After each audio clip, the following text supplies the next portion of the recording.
गर्मियों की छुट्टियां थीं और ज़रियाब अपनी माँ के साथ लाहौर से कराची अपनी ननिहाल आया था। 18 साल का ये लड़का बज़ाहिर आम सा था, मगर आंखों में एक गहरी संजीदगी थी जो उसकी उम्र से बड़ी लगती थी। जब वो दरवाजे से दाखिल हुआ तो रखसाना, उसकी खाला, जो कि उम्र में 35 साल की थी, उस पर एक लम्हे को ठठक गईं।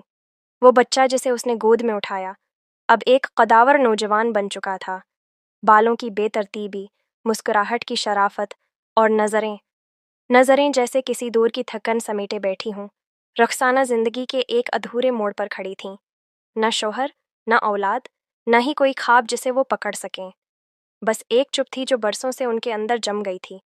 कितने बड़े हो गए हो ज़रियाब, उन्होंने मसनूई हंसी के साथ कहा। ज़रियाब ने हंसते हुए जवाब दिया, खाला, आप तो वैसे की वैसी हैं, वैसे ही खूबसूरत। रखसाना के दिल में जैसे कोई घंटी बजी। ये तारीफ आम नहीं थी, ये वो बात थी जो कई सालों से किसी ने उनसे नहीं कही थी। वो हंस दें, मगर वो हंसी अनजान सी शर्मिंदगी से लर्ज गई।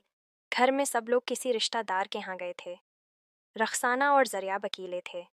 शाम के वक्त बजली चली गई और बारिश शुरू हो चुकी थी। रखसाना ने ज़रियाब से कहा, आ जाओ छत पर, बारिश बहुत खूबसूरत लग रही है। छत पर दोनों खड़े थे। बारिश रखसाना के चेहरे पर बरस रही थी और ज़रियाब उसे खामोशी से देख रहा था। अचानक उसने कहा, खाला, आपको कभी किसी ने वाकई चाहा है? रखसाना ने चूक कर उसे देखा, फिर नज़रें चरा लें पता नहीं। शायद नहीं। ज़रियाब खामोश रहा, फिर आगे बढ़कर उसके सामने खड़ा हुआ। तो फिर अब मैं चाहता हूँ। रखसाना की आंखें फैल गईं। उसने गुस्से में कहा, पागल हो गए हो? मैं तुम्हारी खाला हूँ। ज़रियाब की आंखों में कोई लड़कपन नहीं था।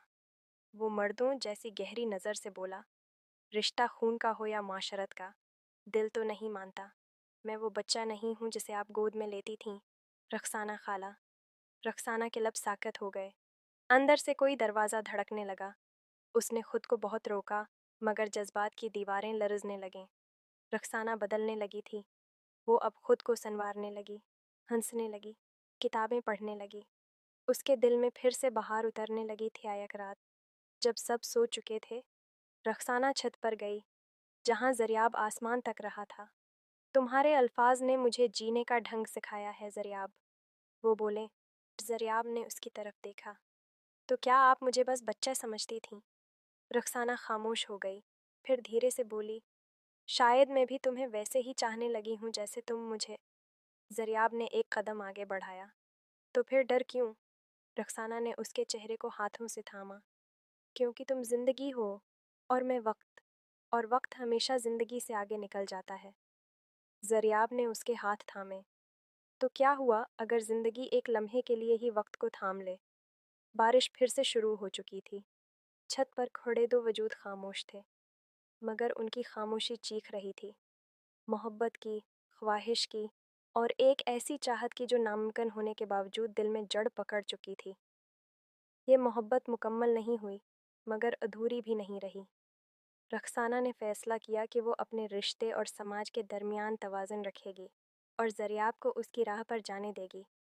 मगर उस एक शाम की बारिश, वो लम्हा, हमेशा के लिए उन दोनों की रूह में ज़िंदा रहा।